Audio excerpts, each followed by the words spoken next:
We at the Newcomer Center of Peer are cognizant of what's going on globally, nationwide, and locally. One of the most important reasons newcomers come to Canada is to escape war or other tragedies that push them to leave their own countries. We've had the privilege of assisting many migrants and displaced people over the past 20 years. Initially, our main goal was to get our own family out, which luckily is actually here with us today. But we reached out to the community when we realized that we weren't completely equipped to handle, another family coming into our home. So what we did is we asked the community for support. And the support that we received, it was so overwhelming that we realized it was too much stuff for one family. So we rolled it into another family, which turned into 4 and 10 and 20. And now we're at about 900. The first person we had land was an 18-year-old girl who was alone, and her entire family was left behind in Ukraine. And when she was coming down the escalator in Ottawa, giving her like a hug in that airport was a super impactful moment that I'll probably remember for the rest of my life. I was watching the news for, a week or two, and, I was probably doing 4 or 6 hours a day of just watching and just tracking and just being devastated. I saw this as a great way of bringing our community together when we've been so separate.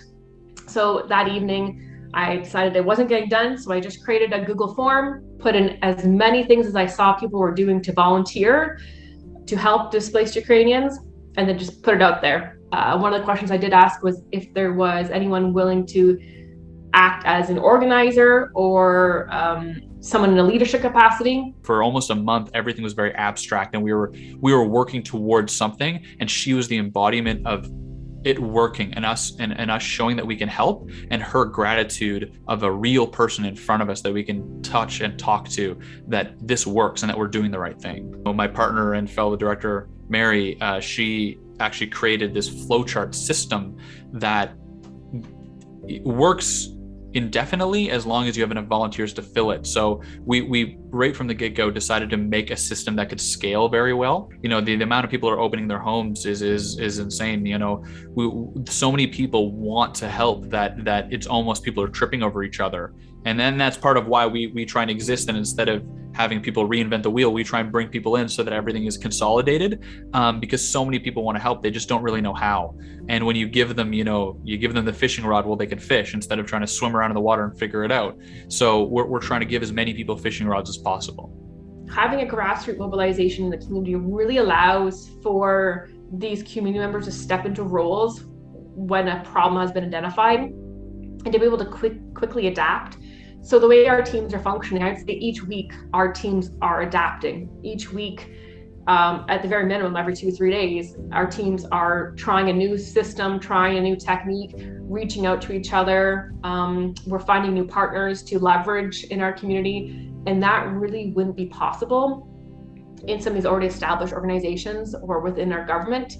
The application process is glitchy in the fact that a whole family can apply at once, and only half of them get their applications back within 2 days, and the other ones are still waiting after 30 days. And so the government currently believes that a lot of people are getting applications and they're just waiting, not coming because they want to see what's happening with the war, when potentially it could be that half the family has their application and the other ones don't. So they're not willing to split up a family and leave. It needs to be seriously adapted, that Ukrainians can come into this country, come into the airport, potentially match with someone who's able to offer housing. And then what happens if they get kicked out in a week? There's no assistance or support for them whatsoever. We had another group, it was like 3 women, and they worked in a group of like 5. And the office building they worked on got hit, and 2 of them were killed.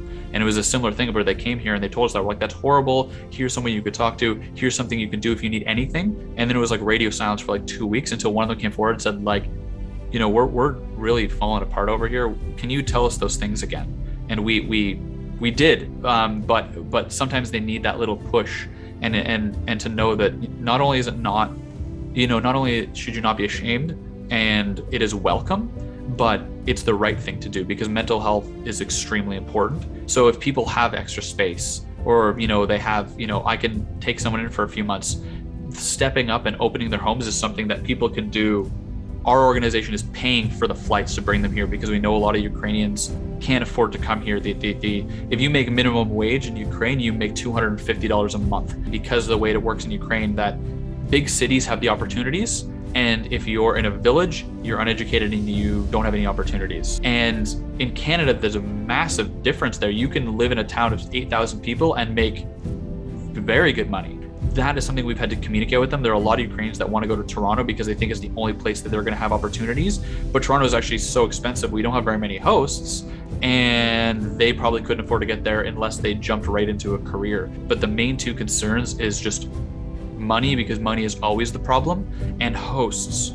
Our organization makes sure everybody is safe and that everybody has a place to go. But right now, I think that there are a lot of people who would be willing to open their homes and host people, but they don't know that that's a possibility because, historically it might not have been. But almost all organizations we speak to, as well as ourselves, are at a 2-to-1 ratio of Ukrainians to hosts, in that there aren't enough. That we'll be able to create the connections that are needed and relay the stress and problems and challenges and the gaps that exist to these organizations so that they can better adapt what they're doing.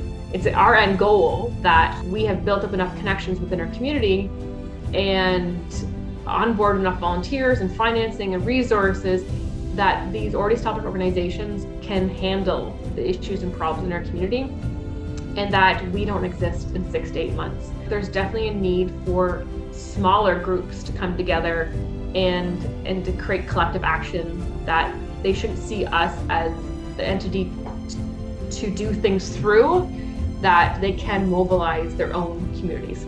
How we're building things now and how our communities coming together now can actually hopefully be reflective with Afghan refugees that are coming shortly, as well as the additional Syrian refugees that we still need to be welcoming. Since 2020, the impact of COVID, closed businesses, lockdown, as well as closed borders, Canada's labor market suffered tremendously, especially rural, northern, and the small towns in Canada. We felt the labor shortages across the country in almost every sector. Our organization works with thousands of job seekers every year. Our communities and employers can fill these vacant job postings, but it requires a bit of flexibility.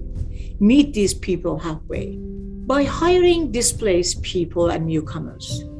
This can and will, of course, help your business, but more than that, it helps the economic development of your area, of our province, and of our country. Whether you want to access Ontario's best practices for resettlement, or you're an employer looking to access internationally trained professionals, connect with the Rural Employment Initiative at the Newcomers Center of Peel.